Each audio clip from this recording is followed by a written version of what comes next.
बोलिए सदगुरुदेव की जय। धर्मन सुन यह मोर स्वभाव, विनय कर सुनत मम रहा न जाऊ। कह रही है मेरा स्वभाव सुनो, विनती करने के बाद मुझसे रहा नहीं जाता है। आपको ध्यान होगा मैंने एक व्याख्या दी थी कि हम सब इस समय तरंगों के युग में हैं। 7 समुद्र पार बैठा हुआ अपना कोई निजी वहां से कॉल करता है, आपके पास आवाज आती है, वीडियो कॉल करता है, उसकी छवि भी दिखती है तरंगों के माध्यम से। एक इंसान ने ऐसे इंस्ट्रूमेंट बनाए, आप सोचें उस सर्वशक्तिमान के पास क्या कमी है। और जो आप शब्द बोले विद इन नो टाइम पूरे ब्रह्मांड में पहुंच गया। ठीक वैसा ही पानी की एक बूंद जब पानी में छोड़ते हैं within milli micro second उसमें मिल जाती है, पढ़ते ही। इस तरह आपकी प्रार्थना भी सर्वशक्तिमान तक विद इन नो टाइम पढ़ती है। इसलिए सभी धर्मों में सिद्धांत रूप से इस प्रार्थना का महत्व है। इस प्रार्थना को मुसलमान नमाज कहते हैं, ईसाई प्रेयर कहते हैं, सिख लोग अरदास कहते हैं, हम सब आरती बोलते हैं। आप देखते हैं जब भी किसी बड़े अधिकारी के पास आदमी जाता है तो उसका प्रभाव पड़ता है अधिकारी पर, लेकिन जब सामूहिक रूप से जाते हैं तो उसका प्रभाव ज्यादा पड़ता है। इस तरह ये बात भी सिद्धांत रूप में सभी धर्मों में प्रचलित है कि सामूहिक नमाज होती है, सामूहिक चर्च में प्रार्थना होती है, सामूहिक अरदास होती है, हमारे यहाँ सामूहिक आरती होती है। आर्त कहते हैं पीड़ित को, दुखी को, और उसकी प्रार्थना आरती। संसार में सभी दुखी है, कोई सुखी नहीं है। तनधर सुखिया कोई न देखा, जो देखा वो दुखिया। वाटे वाट हर कोई दुखिया, क्या तपसी क्या वैरागी। जोगी दुखिया जंगम दुखिया, तपसी को दुख दुना। सब दुखी है। देहधरे का दंड है, भुगतत है सब कोई। ज्ञानी भुगतत ज्ञान ते, मूर्ख भुगतत रोए। मैंने ये वृत्तांत पहले भी एक बार कहा है, शायद आज पुनः दोहरा रहा हूं। प्रसंग ऐसा आ गया, मेरे यहां 2 चमचमाती हुई कारें आई। किसी ने मुझे कहा बहुत बढ़िया लोग आ रहे हैं गुरुजी। मैंने कहा ये 2 बहुत बड़े भिखारी आ रहे हैं।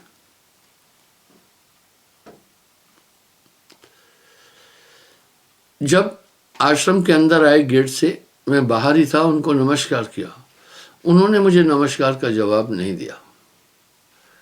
उन्होंने सोचा एक फटीचर आदमी है, दुबला पतला, इससे क्या बात करना है। मैं समझ गया उनका मंतव्य। इतने में मैं अपने कमरे में आया, क्योंकि वो मुझसे मिलने आए थे। उनके यहाँ मेरा एक शिष्य नौकर था, उसने पहले मुझे इत्तला दी थी। मैंने कहा ठीक है। जब मैं अपने कमरे में आसन पर बैठा, वो पहले मुझे देखकर चौंक गए। क्या चौंके कि इनको तो हमने पहले ही नमस्कार इन्होंने किया, हमने इग्नोर कर दिया था। यही महाराज है क्या?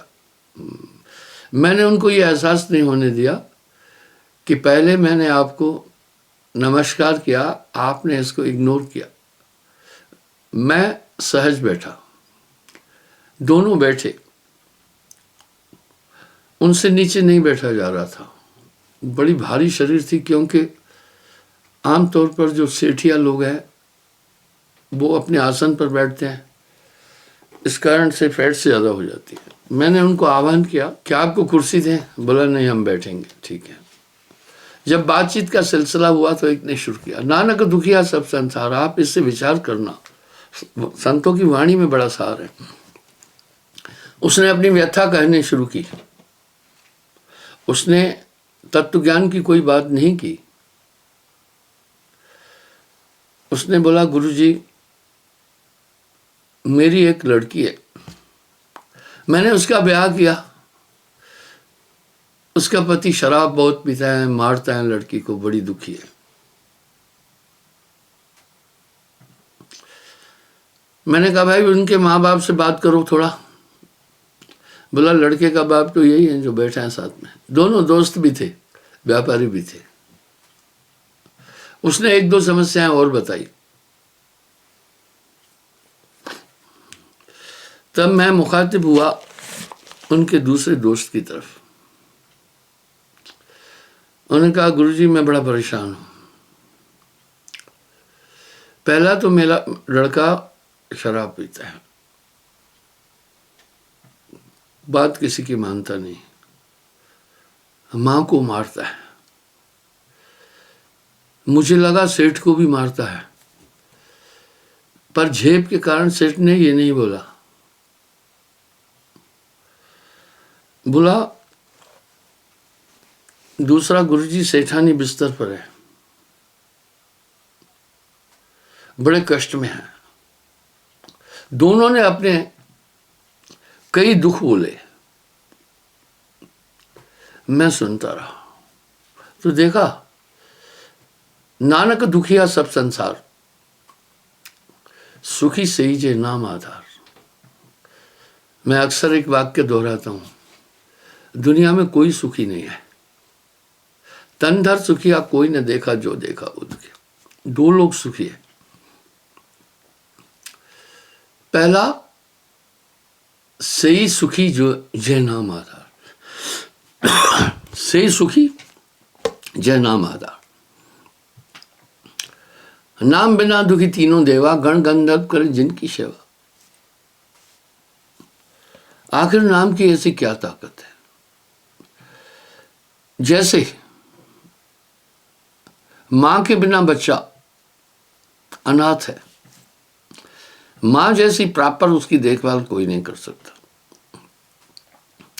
इसी तरह सदगुरु की ओट है तो सब मदद मिल जाती है। जिसका सदगुरु डाढ़ा होवे तिसनु मार न सके कोई। यही बात साहब भी कह रहे हैं, गुरु समरथ जैन सरखड़े, कमी कहते हैं दास, रिद्धि सिद्ध सेवा करे मुक्ति न छोड़े साथ। दूसरा कौन सुखी है? जो संघर्ष करता है। बड़ी विडंबना है, हर एक महापुरुष ने हर एक ग्रंथ में एक बात सुस्पष्ट लिखी है, ये संसार दुखों का घर है, नाशवान है, भवसागर है, संसार नाशवान है। अपनी 73 साल की उम्र में बहुत शास्त्रों का अध्ययन किया, कहीं नहीं मुझे ये लिखा मिला ये संसार बहुत आनंदमय है। जितने भी मुनि मनीष बुद्धिजीवी संत फकीर आए, सबने संसार को नाशवान कहा। और बात छोड़िए, 3 लोक के मालिक थे, राम जी और विष्णु, शिव अपना कृष्ण जी। आप उनकी जीवनी को देखें, कितना दुख भोगा। साहब की वाणी में बहुत वजन है। तन धर सुखिया कोई न देखा, जो देखा वो दुखिया। इसलिए शरणागत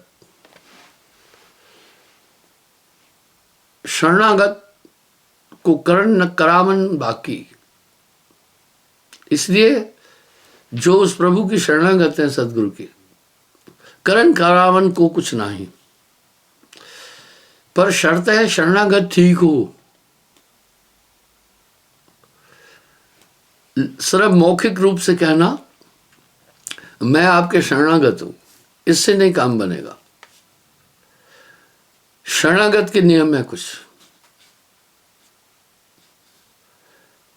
प्रथम, आप जिसके शरणागत है उनके नियमों का पूरा पूरा पालन करते चले, पहली शर्त है। विधि निषेध नहीं गुरु की टेवा। जो आपको निषेध चीजें की गई है वो कभी नहीं करना। यहां साहब ने एक सटीक शब्द कह दिया, खेलना हो तो खेलिए, पक्का होके खेल, कच्ची सरसों पेर के खली भया ना तेल।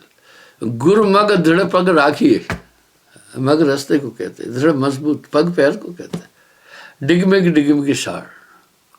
बस वही है पाटेश्वरी दयाल मिश्र की कविता के अनुसार। सुख में तुझे न भूलूं, दुख में न हार मानूं, बस ऐसा प्रभाव भर दे मेरे अधीर मन में। ये नहीं है कि थोड़ा सा दुख हुआ आप दूसरी तरफ टल गए, ये शरणागत वहां खंडित हो जाएगी। शरणागत दृढ़ हो, द्वारे धनी के पड़ रहे, धक्का धनी का खाए, द्वारे धनी के पड़ रहे, धक्का धनी का खाए, धनी गरीब नवाज है जो दर छाड़ न जाए।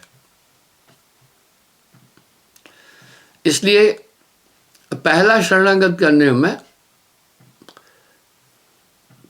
नियम का उल्लंघन न करें। शरणागति मजबूत होनी चाहिए। अब आप क्या नियम, आपको 7 नियम बताए, उसको कभी टालना नहीं है। सत्य बोलना, मांस न खाना, शराब न पीना, परस्त्री गमन न करना, चोरी न करना, जुआ न खेलना, हक की कमाई खाना, ये शरणागति के नियम हैं। यहाँ इनका पूरा पालन करें, कितना भी कष्ट क्यों नहीं आए, विचलित न हो। आप ध्रुव प्रहलाद को देखिए, राक्षस कुल में जन्म लिया, लेकिन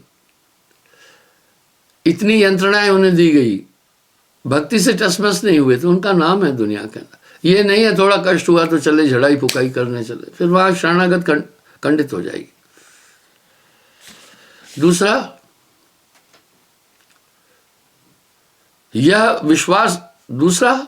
विश्वास उर में धारे, मोह अधम नाथ मोह तारे। ये पक्का भरोसा रखे मुझे पार करेंगे। कहत कबीर सुनो भाई साधो, मैं रहता विश्वास में, तू मुझको कहां ढूंढे रे बंदे, मैं तो तेरे साथ में। साहब का घर ही विश्वास है, कर प्रतीत मिलाऊं तो ही। तीसरा, और कतहूं सहाय न ढूंढे,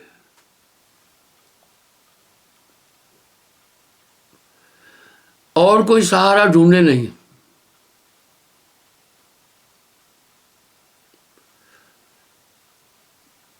और सहारा न ढूंढे, अगर और सहारा और जगह पहुंचा तो उसने फिर शरणागत को खंडित कर दिया।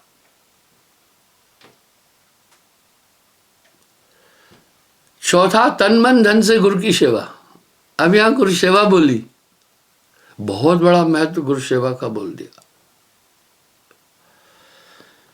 गुरु सेवा से हृदय प्रकाशे। आप देखिए ना ये शब्द, दुर्मत नाशे पातक भाजे। तमाम ग्रंथों में, संतत्व की वाणी में गुरु सेवा को विशेष महत्व दिया। अब यहां प्रश्न उठा, गुरु सेवा क्या, सब क्यों गुरु सेवा करें?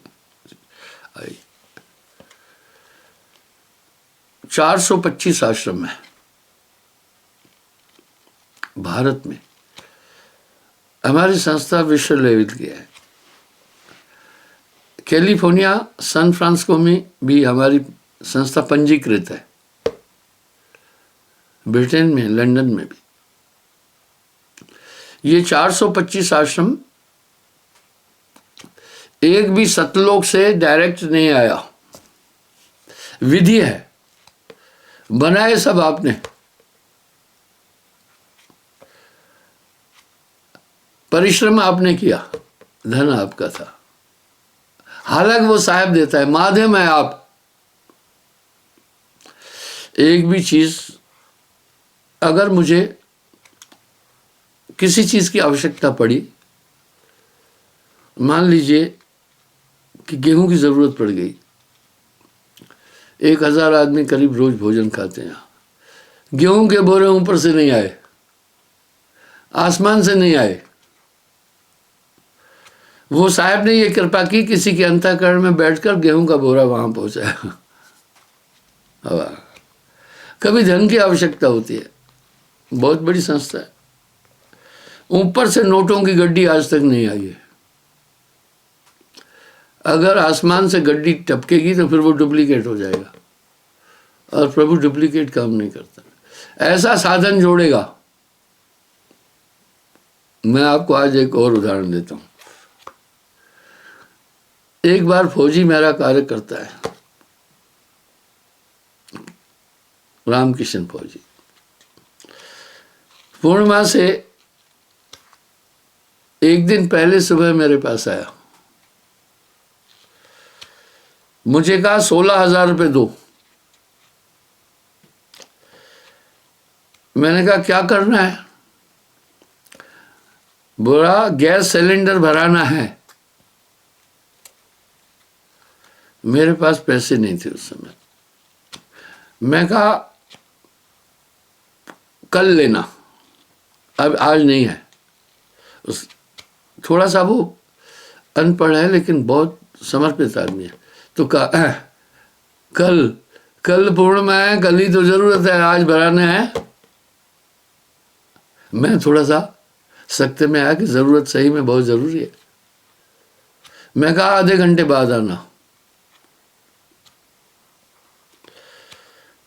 आधे घंटे बाद वो आया, गेट पर खड़ा हुआ। इतने में एक माई आई, उसके साथ उसका बेटा था। बेटी की कटिंग देखकर मैं जान गया कि ये फौज में भर्ती हुआ है, रिक्रूट है।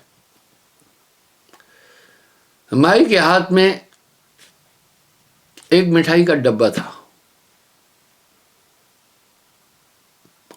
डब्बे के ऊपर लिफाफा था। मैं जान गया कि इसकी पहली तनख्वाह ये चढ़ाने आई। पहले फौजी आ रहा था। मैं कहा रुक जा, माई को पहले आने दो। माई आई, बड़ी प्रसन्न थी, नमस्कार किया, मिठाई का डब्बा दिया, लिफाफा दिया और कहा आपकी कृपा से नौकरी मिली, ये पहली तनख्वाह इसकी आपको। ठीक है। उसको विदा किया मैंने। फौजी आया, मैंने लिफाफा खोला। अब देखो अभी भी ये लिफाफा है मेरे पास, कुछ लोग लिफाफा, इसमें भी पैसे हैं कुछ। मैंने लिफाफा खोला, ठीक 16,000 रुपये थे उसमें। फौजी थोड़ा अचंभित हुआ। मुझे कहा हाँ, आपको ये भी पता चलता है क्या कितने बजे पैसे आएंगे, कितने आएंगे? मैं बोला ना, ऐसा है, संत कबहू ना धन सचे, कबहू न बांधे गांठ, कबहू न संचे धन, हरि आगे पीछे खड़े, जबै मांग दे ठन। वाह, जबै मांग दे ठन। परमात्मा से कुछ भी मांगना घाटे का काम है। उनसे तो सिर्फ कृपा मांगना है, उसमें सब कुछ आ जाएगा। ठीक वैसे दो बहादुर थे, उन्होंने युद्ध में बड़ी जोरदार भूमिका निभाई। सम्राट को पता चला युद्ध में ये दो शूरवीर थे, इन्होंने बड़ा पराक्रम किया। दोनों को बुलाया अपने पास। जैसे आजकल भी तो कहीं चक्र देते हैं, कीर्ति चक्र, वीर चक्र, महावीर चक्र, परमवीर चक्र। दोनों को शाबाश दी कि युद्ध में तुम्हारी भूमिका अतुल्य थी। एक को कहा मांगो, तुम क्या चाहते हो? उसने कहा मुझे एक परगने का राज्य दो, 10,000 घोड़ेसवार सैनिक और 5 लाख सोने की दीनारें। बादशाह ने हुक्म दिया दे दो इसको। एक जिले का राज भी दे दिया, खुश होकर चला गया। दूसरे बहादुर से कहा भाई तुम भी मांगो, क्या चाहते हो? हाथ जोड़कर कहा महाराज कुछ नहीं चाहिए, बस अपनी कृपा रखना। सम्राट ने कहा हे वीर, तुम बहुत चालाक हो, बहुत बुद्धिमान हो, तुमने तो सब कुछ ले लिया, तुमने तो सब कुछ ले लिया। जब कृपा मांगी तो मुझे ही ले लिया, सब कुछ ले लिया। अब धर्मदास जी भी क्या करें, क्या मांगू कुछ स्थिर न रहाई, बस सोई कीजिए कृपा निधाना, जा से होए परम कल्याण। क्या बात है, नानक देव जी क्या शब्द बोल रहे हैं। जे तू राज देवे तेरी बढ़ियाई, भीख मंगाए की घट जाई, तेरा भाणा मीठा लगे। तू ही इज्जत बख्शता है, तू ही जिल्लत दिखाता है, तू ही इज्जत बख्शता है, तू ही जिल्लत दिखाता है। गधे को बादशाह कर दे, बादशाह गधा बनाता है। इस संसार में क्या मांगोगे उससे, उससे उसके सिवा कुछ भी मत मांगना, वो सब घाटे का काम है। इसलिए क्या विनय वीथिका में भी आता है, सोई कीजिए कृपा निधाना, जा से होए परम कल्याण। हे प्रभु, मुझे नहीं पता है कि आपसे जो मांग रहा हूं उससे मेरा हित होगा या नहीं होगा, बस इतनी कृपा रखना कि अपनी दृष्टि में रखना, अपनी निगाह में रखना, अपनी पनाह में रखना। तो शरणागत नॉर्मल चीज नहीं है। शरणागत का चौथा नियम है,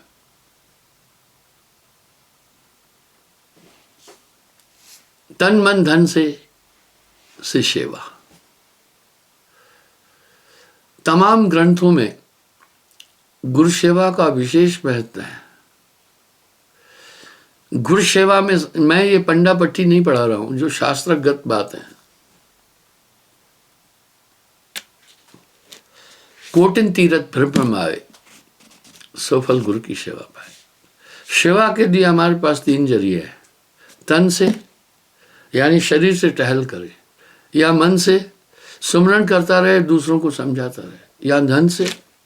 तीनों से, तीनों में कम से कम सेवा तीनों होनी चाहिए। यहां कबीर साहब ने एक तंज कसा है,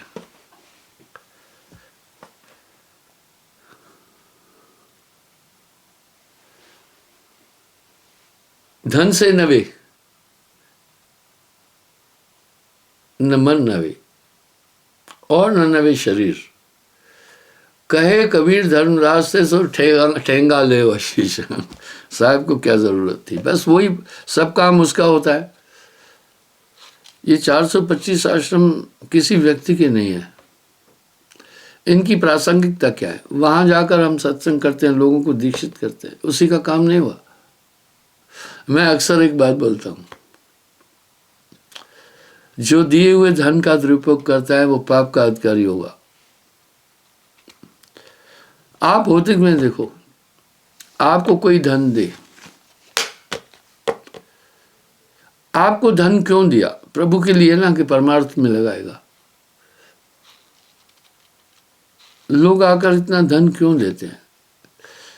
मैं कुंभकर्ण तो हूं नहीं, कितना खाऊंगा। तो वो धन जिस प्रयोजन से दिया गया वहीं लगना चाहिए। वो परमार्थ के लिए दिया गया, परमार्थ करना चाहिए। किसी ने मुझे धन मेरे परिवार के लोगों के लिए नहीं दिया, उनका उनसे कोई संबंध नहीं है। किसी ने मुझे ये धन ऐशो परस्ती करने के लिए नहीं दिया। किसी ने ये धन एक भरोसे से दिया कि ये संगत की सेवा करेंगे। इसलिए परमात्मा के नाम से प्राप्त धन का जो दुरुपयोग करता है पक्का नरक का अधिकारी होगा। वो धोखा है। पहला धोखा वो उस भक्त के साथ कर रहा है जिसने अपनी कड़ी मेहनत का कुछ अंश निकाल कर दिया परमार्थ के लिए। पहला धोखा उसके साथ किया हुआ। उदाहरण के लिए आपको कोई धन दे कि किसी को देना, आप उसको न दे, खुद हड़प जाए, तो ये धोखा नहीं है। दूसरा धोखा उसने परमात्मा से किया कि उसकी अमानत में खयानत कर दी। तीसरा धोखा उसने उन घर वालों के साथ किया जिनको वो धोखे का धन खिलाया।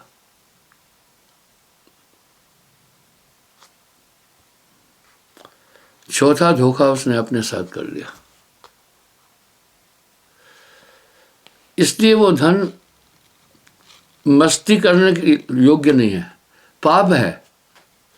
वजह, अत्यंत गरीब से गरीब लोग भी कुछ धन निकालते हैं अपनी जरूरत को पूरा करने के लिए, अपनी जरूरतों के बीच से धन निकाल लेते हैं और परमार्थ में लगाते हैं। कितना बड़ा पाप है। साहब कह रहे पीढ़ी सहित नरक में जाई, वो पूरी पीढ़ी के साथ नरक का भागी होगा। इसलिए ये धन ऐश करने वाला नहीं है। माफी चाहता हूं, मुझे निंदक कह सकते हैं। तथा कथित कलयुग के महात्माओं की जीवन शैली देखने से अफसोस होता है। उन्हें सादगी में रहना चाहिए, उन्हें ऐशो परस्त नहीं होना चाहिए।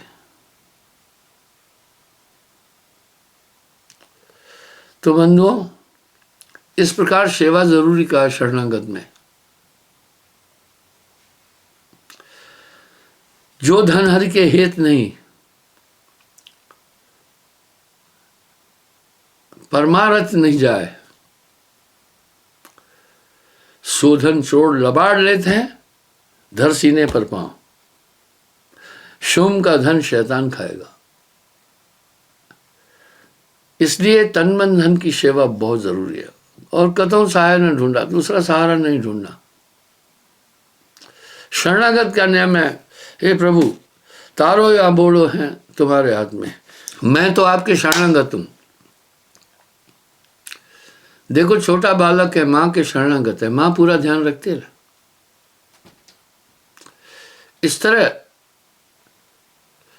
साहब भी शरणागत का पूरा पूरा ध्यान रखते हैं, पर वो आपके इर्द गिर्द आपके साथ है।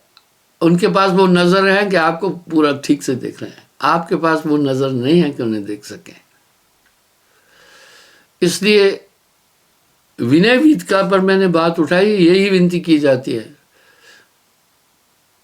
मैंने धर्मदास की विनती के विषय में एक बार बोला है, बहुत प्यारी विनती प्रार्थना की है उन्होंने, भक्तिदान गुरु दीजिए। देखिए क्या कह रहे हैं, मुझे क्या चाहिए। भक्तिदान मोहि दीजिए गुरुदेवन के देव, जन्म पाए नहीं बीसरू, करहूं पद सेवा। तीरथ व्रत मैं ना करूं, नहीं देवल पूजा।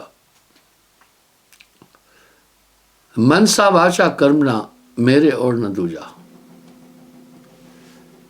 सुख संपत्ति परिवार धन, सुंदर वर नारी, सपने इच्छा ना उठे, गुरु आश तुम्हारी। अष्ट सिद्ध नव निध है, वैकुंठ के वासा, सो मैं कछु न चाहिए, मेरे अविनाशी। वाह क्या बात है। धर्मदास की विनती समरथ सुन लीजिए, धर्मदास की विनती समरथ सुन लीजिए।